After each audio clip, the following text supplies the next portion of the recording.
জয় রাধে।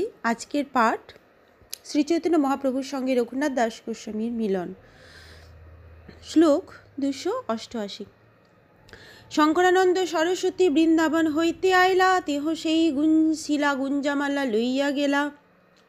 পার্শ্বে গাঁথা গুঞ্জামালা গোবর্ধন শিলা, দুই বস্তু মহাপ্রভুর আগে আনি দিলাম। দুই অপূর্ব বস্তু পাইয়া প্রভু তুষ্ট হইলা, স্মরণের কালে গলে পরে মুঞ্জামালা। গোবর্ধন শিলা প্রভু হৃদয়ে নেত্রে ধরে, কভু নাশাই ঘ্রাণ লয় কভু শিরে করে। নেত্রজলে সেই শিলা ভিজে নিরন্তর, শিলারে কহেন প্রভু কৃষ্ণ কলেবর। এই মতো 3 বৎসর শিলামালা ধরিলাম, তুষ্ট হইয়া শিলামালা রঘুনাথে দিলা। প্রভু কহে এই শিলা কৃষ্ণেরও বিগ্রহ, ইহার সেবা করো তুমি করিয়া আগ্রহ। পূর্বে শঙ্করানন্দ সরস্বতী যখন বৃন্দাবন থেকে এসেছিলেন, তখন তিনি সেই গোবর্ধন শিলা এবং গুঞ্জামালা সঙ্গে করে নিয়ে এসেছিলেন। সেই গুঞ্জামালা এবং গোবর্ধন শিলা তিনি শ্রীচৈতন্য মহাপ্রভুকে উপহার দিয়েছিলেন। সেই দুটি অপূর্ব বস্তু পেয়ে শ্রীচৈতন্য মহাপ্রভু অত্যন্ত সন্তুষ্ট হয়েছিলেন। শ্রীকৃষ্ণ নাম স্মরণের সময় তিনি সেই গুঞ্জামালা গলায় পরতেন। গোবর্ধন শিলা প্রভু হৃদয়ে নেত্রে ধরে, কভু নাশায় ঘ্রাণ লয় কভু শিরে করে। শ্রীচৈতন্য মহাপ্রভু সেই গোবর্ধন শিলা কখনো তার হৃদয়ে ধারণ করতেন, আবার কখনো তার নেত্রে ধারণ করতেন। কখনো তিনি নাশায় তার ঘ্রাণ গ্রহণ করতেন এবং কখনো তা তিনি তার শিরে ধারণ করতেন। সেই গোবর্ধন শিলা শ্রীচৈতন্য মহাপ্রভুর চোখের জলে সবসময় সিক্ত থাকত। শ্রীচৈতন্য মহাপ্রভু বলতেন এই শ্রীকৃষ্ণের কলেবর। 3 বছর তিনি এইভাবে সেই শিলা এবং মালা নিজের কাছে রেখেছিলেন। তারপর রঘুনাথ দাসের প্রতি অত্যন্ত সন্তুষ্ট হয়ে তিনি তাকে দিয়েছিলেন। শ্রীচৈতন্য মহাপ্রভু তাকে বলেছিলেন, এই শিলা শ্রীকৃষ্ণের অপ্রাকৃত বিগ্রহ, পরম আগ্রহে তুমি এর সেবা করো। শ্রী ভক্তি সিদ্ধান্ত সরস্বতী ঠাকুর তার অনুভাষ্যে লিখেছেন, শ্রীচৈতন্য মহাপ্রভু সেই গোবর্ধন শিলাকে সাক্ষাৎ ব্রজেন্দ্রনন্দ, সাক্ষাৎ অপ্রাকৃত কৃষ্ণ কলেবর বলে 3 বছর অঙ্গীকার করেছিলেন এবং তারপর রঘুনাথ দাসের হৃদয়ে সেই শিলার প্রতি অপ্রাকৃত ভক্তির উদয় করিয়ে তাকে তার প্রিয়তম প্রিয় জ্ঞানে সেই শিলার সেবা অধিকার প্রদান করেন। ঈর্ষাকাতর মানুষেরা প্রচার করে যে রঘুনাথ দাস যেহেতু ব্রাহ্মণ পরিবারে জন্মগ্রহণ করেননি, তাই শ্রীচৈতন্য মহাপ্রভু তাকে সরাসরিভাবে ভগবানের শ্রী বিগ্রহ পূজা করার অধিকার না দিয়ে গোবর্ধন শিলা প্রদান করেছিলেন। এই ধরনের চিন্তাধারা নারকী। সেই সম্বন্ধে পদ্মপুরাণে বলা হয়েছে, অর্চৈ বিষ্ণু শিলাধি গোরস নরমতি বৈষ্ণবে জাতি বুদ্ধি যস্য বা নারকী স। যেই ব্যক্তি ভগবানের অর্চা মূর্তিতে শিলাবুদ্ধি করে গুরুদেবকে সাধারণ মানুষ বলে মনে করে অথবা বৈষ্ণবে জাতি বুদ্ধি করে, সে নারকী। কেউ যদি শালগ্রাম শিলাকে পাথর বলে মনে করে, গুরুদেবকে সাধারণ মানুষ বলে মনে করে অথবা সারা পৃথিবী জুড়ে ভগবত ভক্তির বাণী প্রচারকারী শুদ্ধ ভক্তকে কোনো বিশেষ জাতির অন্তর্ভুক্ত বলে মনে করে, তাহলে সে একটি নারকী, অর্থাৎ অচিরেই সে নরকগামী হবে। শ্রী চৈতন্য মহাপ্রভু যখন নির্দেশ দিয়েছিলেন যে গোবর্ধন শিলা শ্রীকৃষ্ণের অপ্রাকৃত কলেবর থেকে অভিন্ন, তখন তিনি পরোক্ষভাবে নির্বোধ মানুষদের উপদেশ দিয়েছিলেন যে বৈষ্ণবে জাতি বুদ্ধি করে তারা যেন বৈষ্ণবের প্রতি ঈর্ষাপরায়ণ না হয়। বৈষ্ণবকে অপ্রাকৃত তত্ত্বরূপে দর্শন করা উচিত, তাহলে এই জড়জগতের বন্ধন থেকে মুক্ত হওয়া যায়, তা না হলে নরকের পথে অধঃপতন অবশ্যম্ভাবী। এই শিলার করো তুমি সাত্ত্বিক পূজন, অচিরাৎ পাবে তুমি কৃষ্ণ প্রেমধন। শ্রীচৈতন্য মহাপ্রভু তাকে বললেন, তুমি একজন আদর্শ ব্রাহ্মণ রূপে সত্যগুণে এই শিলার পূজা করো, তাহলে অচিরেই তুমি কৃষ্ণ প্রেমধন লাভ করবে। 1 কুজা জল আর তুলসী মঞ্জুরি সাত্ত্বিক সেবা এই শুদ্ধভাবে করি। 1 কুজা জল আর তুলসী মঞ্জুরি দিয়ে যখন শুদ্ধভাবে সেবা করা হয় সেটি সাত্ত্বিক সেবা। 2 দিকে 2 পত্র মধ্যে কোমল মঞ্জুরি, এই মতো অষ্টমঞ্জুরি দিবে শ্রদ্ধা করি। 2 দিকে 2টি পত্র এবং মাঝখানে কোমল মঞ্জুরি, এই প্রকার 8টি মঞ্জুরি তুমি শ্রদ্ধা সহকারে নিবেদন করবে। শ্রীহস্তে শিলা দিয়া এই আজ্ঞা দিলা, আনন্দে রঘুনাথ সেবা করিতে লাগিলা। এভাবে পূজা করার নির্দেশ দিয়ে শ্রীচৈতন্য মহাপ্রভু স্বহস্তে সেই গোবর্ধন শিলা রঘুনাথ দাসকে দিলেন এবং রঘুনাথ দাস পরমানন্দে শ্রীচৈতন্য মহাপ্রভুর নির্দেশ অনুসারে সেই শিলা সেবা করতে লাগলেন। 1 বিতস্তি 2 বস্ত্র পীড়া একখানি, স্বরূপ দিলেন কুজা আনিবারে পানি। স্বরূপ দামোদর গোস্বামী রঘুনাথ দাসকে অর্ধ হস্ত পরিমাণ 2 কাপড়ের টুকরা, 1টি পিঁড়ি এবং জল আনার 1টি কুজা দিয়েছিলেন। এই মতো রঘুনাথ করেন পূজন, পূজাকালে দেখে শিলাই ব্রজেন্দ্র নন্দন। এইভাবে রঘুনাথ দাস গোবর্ধন শিলার পূজা করতে লাগলেন এবং পূজা করার সময় তিনি সেই শিলায় পরমেশ্বর ভগবান সাক্ষাৎ ব্রজেন্দ্রনন্দ শ্রীকৃষ্ণকে দর্শন করতে লাগলেন। প্রভুর সহস্ত দত্ত গোবর্ধন শিলা, এই চিন্তি রঘুনাথ প্রেমে ভাসি গেলা। সেই গোবর্ধন শিলা যা শ্রীচৈতন্য মহাপ্রভু তাকে স্বহস্তে দান করেছেন, সেই কথা চিন্তা করে রঘুনাথ দাস নিরন্তর প্রেমালুপ্ত হলেন, অর্থাৎ প্রেমে আনন্দিত হতেন। জল তুলসীর সেবায় তার যত সুখদয়, ষোড়শোপচার পূজায় তত সুখ নয়। কেবল জল এবং তুলসী দিয়ে সেবা করে রঘুনাথ দাসের যে আনন্দ হতো, ষোড়শ উপচারে পূজা করেও তত আনন্দ অনুভব করা যায় না। এই মতো কতদিন করেন পূজন, তবে স্বরূপ গোসাই তারে কহিলা বচন, অষ্টকৌরীর খাজা সন্দেশ করো সমর্পণ, শ্রদ্ধা করি দিলে সেই অমৃতের সম। এইভাবে কিছুকাল গোবর্ধন শিলার পূজা করলে একদিন স্বরূপ দামোদর গোস্বামী তাকে বললেন, 8 কড়ির খাজা সন্দেশ তুমি গোবর্ধন শিলাকে নিবেদন করো। তুমি যদি শ্রদ্ধা সহকারে তা নিবেদন করো তাহলে তা অমৃতের মতো হবে। তবে অষ্টকৌরীর খাজা করে সমর্পণ, স্বরূপ আজ্ঞায় গোবিন্দ তাহা করে সমাধান। তখন থেকে রঘুনাথ দাস গোস্বামী প্রতিদিন 8 কৌরীর খাজা নিবেদন করতে লাগলেন। স্বরূপ দামোদর গোস্বামী নির্দেশে গোবিন্দ তা সরবরাহ করতেন।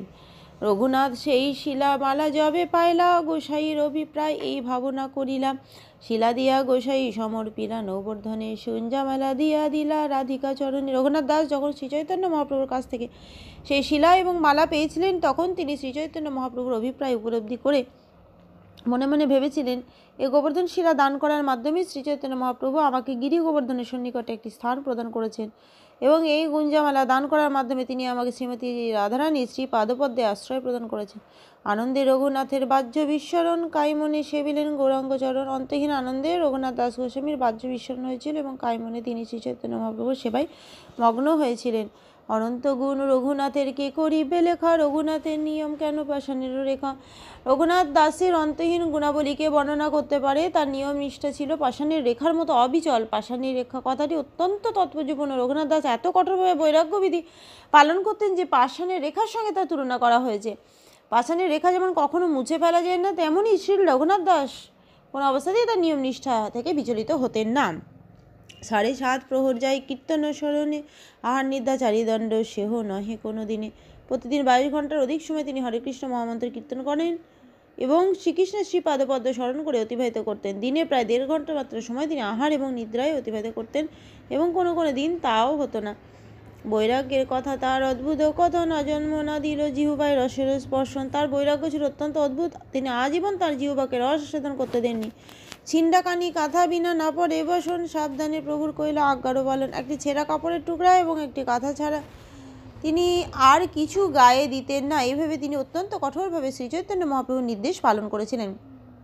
অত্যন্ত নিষ্ঠা সহকারে গুরুদেবের আদেশ পালন করা অবশ্য কর্তব্য। গুরুদেব বিভিন্ন শিষ্যকে বিভিন্ন নির্দেশ দান করেন, যেমন শ্রীচৈতন্য মহাপ্রভু শ্রী রূপ গোস্বামী, শ্রী সনাতন গোস্বামী এবং জীব গোস্বামীকে প্রচার করার নির্দেশ দিয়েছিলেন এবং রঘুনাথ দাস গোস্বামীকে বৈরাগ্য আচরণ করার নির্দেশ দিয়েছিলেন। 6 মাস সকলেই অত্যন্ত কঠোর হয়ে শ্রীচৈতন্য মহাপ্রভু নির্দেশ পালন করেছিলেন। ভগবত ভক্তির মার্গে উন্নতি লাভ করার এইটি হচ্ছে পন্থা। শিষ্যের একমাত্র কর্তব্য হচ্ছে গুরুদেবের আদেশ প্রাপ্ত হয়ে সর্বান্তকরণে সেই আদেশ পালন করা, সেইটি সাফল্য লাভের উপায়। প্রাণ রক্ষা লাগি যে বা করেন ভক্ষণ, তাহা খাইয়া আপনাকে কহে নির্বেদ বচন। তিনি কেবল প্রাণ ধারণের জন্যই আহার করতেন এবং আহার করার পর তিনি এইভাবে আক্ষেপ করতেন, আত্মানং চেদবি জানিয়াত পরং জ্ঞান ধূতাশয় কিমিচ্ছন কস্য বা হেতর দেহং উষ্ণাতি লম্পট। প্রকৃত জ্ঞান লাভ করার ফলে কারোর হৃদয় যখন নির্মল হয় তখন তিনি পরম ব্রহ্ম শ্রীকৃষ্ণকে জেনে সব কিছুই লাভ করেন। তাহলে কেন তা না করে লম্পটেরা কেবল দেহের পুষ্টি সাধনের জন্য সচেষ্ট হয়? শ্রীমদ্ ভাগবত থেকে উদ্ধৃত এই শ্লোকটি যুধিষ্ঠির মহারাজের প্রতি নারদ মুনি গৃহস্থদের জড়বন্ধন থেকে মুক্তি লাভের উপায় সম্বন্ধে উপদেশ। পরমাত্মিক স্তরে জীবদেহের প্রতি অনাবশ্যকভাবে যত্নশীল হয় না। শ্রী নরোত্তম দাস ঠাকুর বলেছেন, দেহস্মৃতি নাহি যার, সংসার বন্ধন কাহা তার। যিনি চিন্ময় স্তরে অধিষ্ঠিত হয়েছেন তিনি তার দেহ সম্বন্ধে চিন্তা করেন না, তাই তার পক্ষে চিন্ময় স্তরে সন্ন্যাস আশ্রমের কঠোর কৃচ্ছ সাধন সম্ভব। তার সর্বশ্রেষ্ঠ দৃষ্টান্ত হচ্ছেন শ্রী রঘুনাথ দাস গোস্বামী। প্রসাদান্ত দান্য শরীর যত না বিকায়, 2-3 দিন হইলে ভাত সরি হয়ে যায়। যে সমস্ত পশারি শ্রী জগন্নাথ দেবের প্রসাদ বিক্রি করতো, প্রসাদ 2-3 দিনের বাসি হয়ে গেলে তখন তা পচতে শুরু করতো, তারা তা বিক্রি করতো না। সিংহদ্বারে গাভিয়া গে সেই ভাত ডারে, সরা গন্ধে তৈলঙ্গি গাই কাহে খাইতে না পারে। সে পচা প্রসাদান্ন তারা সিংহদ্বারের সামনে গাভীদের দিতেন, কিন্তু পচা গন্ধে তৈলঙ্গি গাভীরাও তা খেত না। সেই ভাত রঘুনাথ রাত্রে ঘরে আনি, ভাত পাখালিয়া ফেলে ঘরে দিয়া পানি। ভিতরে দৃঢ় সেই মাঝি ভাত পায়ে, লবণ দিয়া রঘুনাথ সেই অন্ন খায়। রাতে রঘুনাথ সেই অন্ন ঘরে এনে তাকে অনেক জল দিয়ে ধুতেন এবং ভিতরে যে অংশ তখনও পচেনি সেই অংশ লবণ দিয়ে খেতেন। একদিন স্বরূপ তাহা করিতে দেখিলা, হাসিয়া তাহার কিছু মাগিয়া খাইলা। একদিন স্বরূপ দামোদর গোস্বামী রঘুনাথকে তা করতে দেখে হেসে তার কাছ থেকে সেই প্রসাদ খেয়েছিলেন। স্বরূপ কহে, হয়েছে অমৃত খাও নীতি নীতি, আমার সবাই নাহি দেহ কি তোমার প্রকৃতি। স্বরূপ দামোদর গোস্বামী বলেছিলেন, তুমি প্রতিদিন এই অমৃত খাও, অথচ আমাদের তা দাও না, এ তোমার কিরকম প্রকৃতি। গোবিন্দের মুখে প্রভু সে বার্তা শুনিলা, আর দিন আসি প্রভু কহিতে লাগিলা, কাহা বস্তু খাও সবে মোরে না দেহ কেনে, এত বলি এক গ্রাস করিলা ভক্ষণে। আর গ্রাস লইতে স্বরূপ হাতেতে ধরিলা, তব যোগ্য নহে বলি বলে কারিনীরা। গোবিন্দের কাছে শ্রী চৈতন্য মহাপ্রভু সেই কথা জানতে পারেন এবং তারপর তিনি সেখানে গিয়ে তাকে বললেন, কি অপূর্ব বস্তু তুমি খাও, অথচ তুমি আমাদের তা দাও না কেন। এই বলে তিনি এক গ্রাস নিয়ে তা ভক্ষণ করেন। তারপর তিনি যখন আর এক গ্রাস নিতে গেলেন তখন স্বরূপ দামোদর গোস্বামী তার হাতে ধরে বললেন, প্রভু এ আপনার আহার যে যোগ্য নয়। এই বলে তিনি তার হাত থেকে তা কেড়ে নিলেন। প্রভু বলে, নীতি নীতি না প্রসাদ খাই, ওই সে স্বাদ আর কোনো প্রসাদে না পায়। শ্রীচৈতন্য মহাপ্রভু বললেন, প্রতিদিন আমি নানা প্রকার প্রসাদ খাই, কিন্তু এমন সুস্বাদু প্রসাদ আমি আর কোথাও পাইনি। এই মতো মহাপ্রভু নানা লীলা করে, রঘুনাথের বৈরাগ্য দেখি সন্তোষ অন্তরে।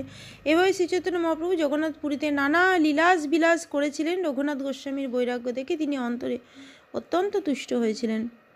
আপন উদ্ধারে এই রঘুনাথ দাস গৌরাঙ্গ স্তব কল্পবৃক্ষে করিয়াছেন প্রকাশ। শ্রী রঘুনাথ দাস গোস্বামী তার গৌরাঙ্গ স্তব কল্পবৃক্ষ নামক কবিতায় তার উদ্ধারের কাহিনী বর্ণনা করেছেন।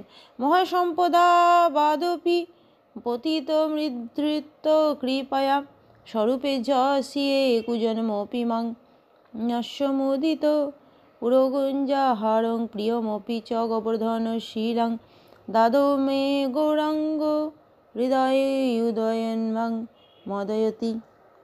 আমি যদিও অত্যন্ত অধপতিত নরাধম, তথাপি শ্রীচৈতন্য মহাপ্রভু কৃপা করে অগাধ ঐশ্বর্যরূপ দাবানল থেকে উদ্ধার করেছেন। তিনি তার অন্তরঙ্গ পার্শ্বশীল রূপ স্বরূপ দামোদরের কাছে আমাকে অর্পণ করেছেন। তিনি আমাকে তার বক্ষের গুঞ্জামালা এবং গোবর্ধন শিলা দান করেছেন, যা ছিল তার অত্যন্ত প্রিয়। সেই শ্রীচৈতন্য মহাপ্রভু আমার হৃদয়ে উচিত হয়ে আমাকে উন্মত্ত করেছেন। এই শ্লোকটি শ্রী রঘুনাথ দাস গোস্বামী বিরচিত শ্রী গৌরাঙ্গ স্তব কল্পবৃক্ষ থেকে উদ্ধৃত। এই তো কহিল রঘুনাথের মিলন, ইহা যে এই শুনে পাই চৈতন্যচরণ। এভাবে আমি শ্রী চৈতন্য মহাপ্রভুর সঙ্গে রঘুনাথ দাস গোস্বামীর মিলনের কাহিনী বর্ণনা করলাম।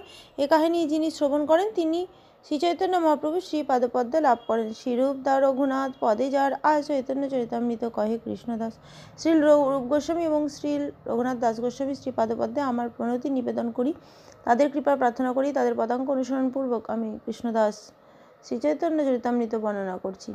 ইতি শ্রীচৈতন্য মহাপ্রভুর সঙ্গে রঘুনাথ দাস গোস্বামী মিলন বর্ণনা করে শ্রীচৈতন্য চরিতামৃতের অন্তলীলার 6ষ্ঠ পরিচ্ছেদের ভক্তি বেদান্ত তাৎপর্য। জয় রাধে। ভজ শ্রীকৃষ্ণ চৈতন্য প্রভু নিত্যানন্দ, শ্রী অদ্বৈত গদাধরে শ্রীবাসাদি গৌরে ভক্ত বৃন্দ। হরে কৃষ্ণ কৃষ্ণ কৃষ্ণ হরে হরে, হরে রাম রাম রাম হরে হরে।